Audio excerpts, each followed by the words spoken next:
ইয়াসিন সূরা একটা কথা আছে, হাল জাযাউল ইহসান ইল্লাল ইহসান, সম্মানের বিনিময়ে সম্মান ছাড়া কি হতে পারে।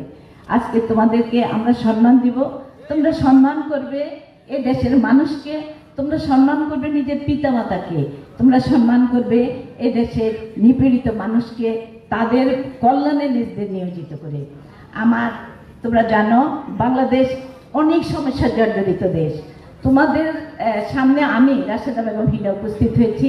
আমিও একসময় তোমাদের মতো ট্যালেন্ট স্টুডেন্ট হিসাবে শহীদ রাষ্ট্রপতি জিয়াউর রহমানের সাথে হিজবুল বাহারে গিয়েছিলাম অনার্সে প্রথম হওয়ার সুবাদে। তখন ওনার বক্তব্য আজ পর্যন্ত আমাকে রাজনীতির মাঠে রেখেছে।